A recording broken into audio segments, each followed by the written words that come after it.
একজন সাংবাদিককে শারীরিকভাবে তাকে ইলেকট্রিক শক থেকে শুরু করে হেন কোনো অত্যাচার নাই যে অত্যাচারটা করা হয়নি। সবাই গণমাধ্যম নিয়ে খুব সংবেদনশীল থাকে। যখন বিরোধী শিবিরে থাকেন, গণমাধ্যমের স্বাধীনতা নিয়ে প্রত্যেকে কথা বলেন, সাংবাদিকদের স্বাধীনতা নিয়ে কথা বলেন। যখন তারা বিরোধী দলে থাকেন, গণমাধ্যমকে তার যত না পাওয়া কথা তারা বলতে থাকেন। সরকারে যাওয়ার পরে অধিকাংশ ক্ষেত্রে, বলেছি অধিকাংশ ক্ষেত্রে, তাদের এই মনোভাবটা আমরা দেখতে পাই না। আমি কি সত্য বলছি এটা?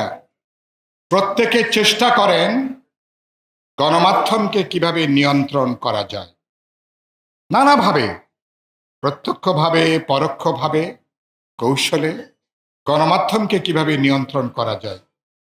যদি নিয়ন্ত্রণ করতে পারেন ভালো, যদি নিয়ন্ত্রণ করা না যায় তাহলে গণমাধ্যমের মধ্যে স্থাবক তৈরি করা যায় কিনা, যারা শুধুমাত্র সরকারকে বাহবা দেবে, যারা শুধুমাত্র সরকারকে প্রশংসা করবে এবং শেখ হাসিনাকে, আওয়ামী লীগকে যে একটা কর্তৃত্ববাদী, একটা স্বৈরতন্ত্রী দলে পরিণত করেছে, ফ্যাসিবাদী দুঃশাসকে পরিণত করেছে, গণমাধ্যমের কিছু গুরুত্বপূর্ণ ব্যক্তিবর্গের, তাদেরও এখানে একটা বড় ধরনের ভূমিকা আছে।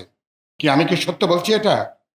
এবং তারা প্রশংসা করতে করতে, স্থাবকতা করতে করতে মানুষকে কিভাবে দানবে বানাতে হয়, এটা আপনাদের সাংবাদিক সমাজের মধ্যেও এরকম অনেক রত্ন আমরা ইতিমধ্যে দেখেছি না? তো এগুলোর ব্যাপারে আমাদের ইতিহাসের এই পাঠটা আমাদের নেওয়া দরকার।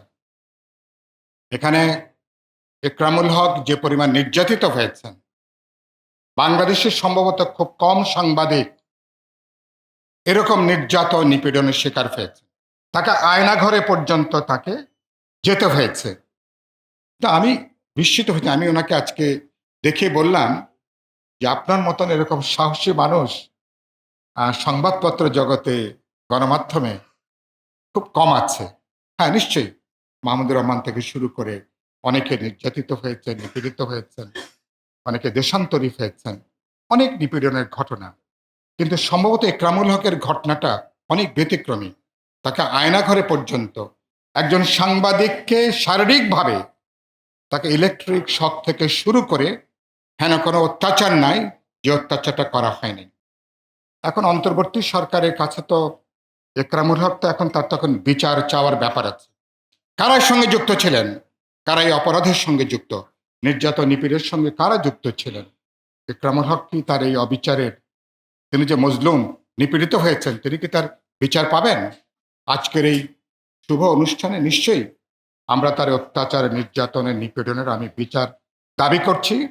এবং একই সাথে যারা গত ১৬ বছরে ক্ষতিগ্রস্ত হয়েছেন, কেবলমাত্র একটা পেশাদারিত্ব দায়িত্ব পালন করতে যে তাদের নামের তালিকা করা দরকার, চিহ্নিত করা দরকার, তাদের ক্ষতিপূরণের ব্যবস্থা করা দরকার।